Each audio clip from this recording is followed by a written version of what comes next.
Welcome back, everybody. We're seeing, because we've had a very busy market really from June forward, we have clients sometimes really wanting to write on properties that are already under contract and are currently conditional.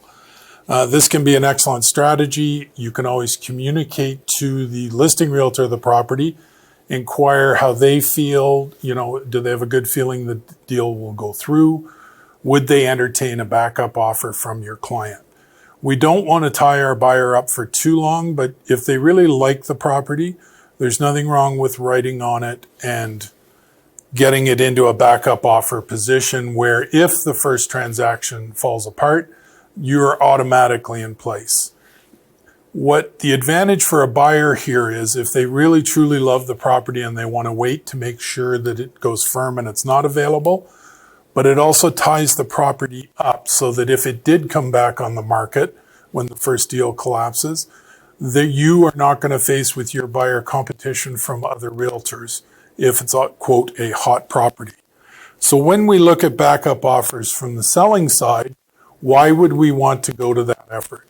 So it gives us some unique advantages as a listing representative if we have a backup offer.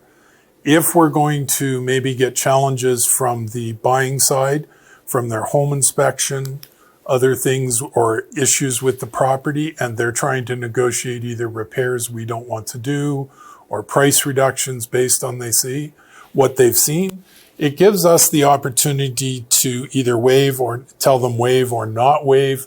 You can share that you have a backup offer, but if your backup offer is much stronger, you're going to not want to indicate that because the first deal can firm up and you lose a better offer. But always talk to your client about is that second offer will still have to go through its conditional period. And if we've got an opportunity to get a firm sale, they should factor that in, that the next one could collapse if the person doesn't get financing or some of the same issues that have been raised in this current offer from this home inspection may and likely will come up again for us to have to address.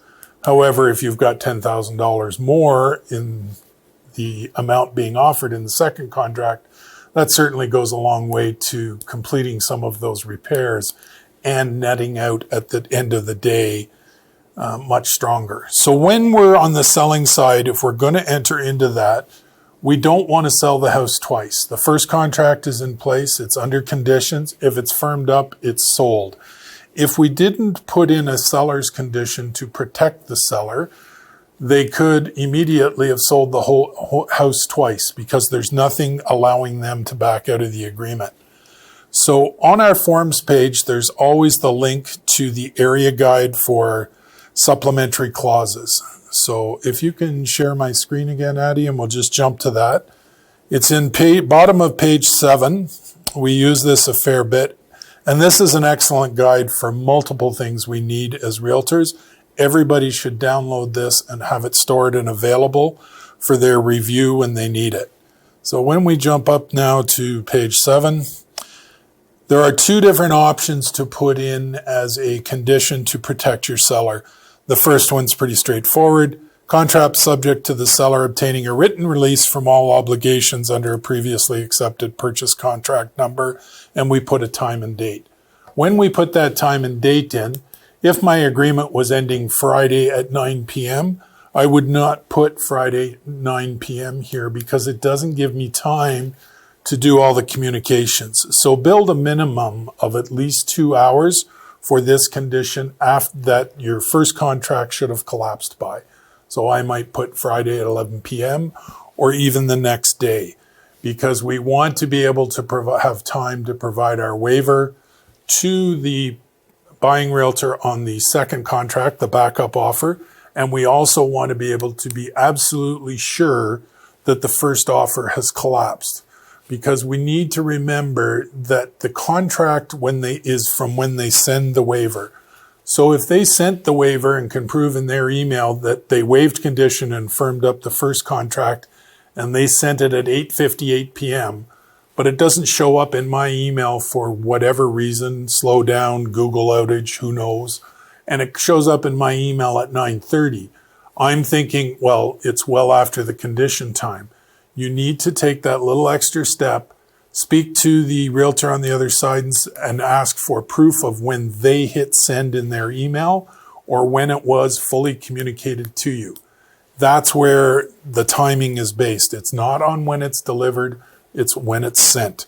So we want to make absolutely sure we're out of that first contract before we send our waiver, changing our backup offer into a fully conditional deal to move forward. So it's pretty simple and easy to do. There is a second option. It's just a rewording saying the same thing. Both go in as a seller condition. Talk to your client. If you're looking at a very long time for the condition date, you can always add in an additional term, and I would recommend you talk to a manager at that time that would give the buyer the right to void the contract anytime prior to the seller sending the waiver of their seller's condition, so that you can still continue to look with your buyer for another property.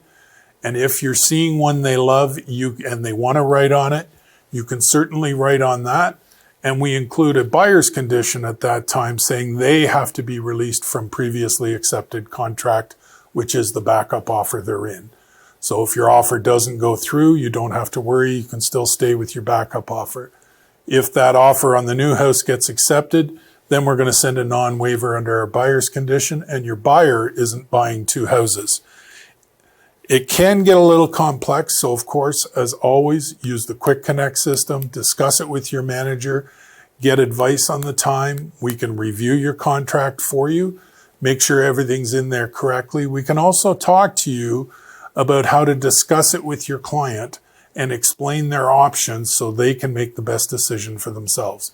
Because as always, we view it as our job is to educate our clients, make recommendations, but they make the final decision on what's best for them. And what do we end up with? Happy clients all around, which is the ultimate goal. So I hope you've enjoyed the quick, boring update on both backup offers and dower rights today. And have a great week. Take time to celebrate. It's a good time out there right now. We're starting to feel the restrictions lifting, hopefully a little bit, hopefully a return to normalcy. But remember, stay positive, join in the culture, share, don't feel like you're isolated.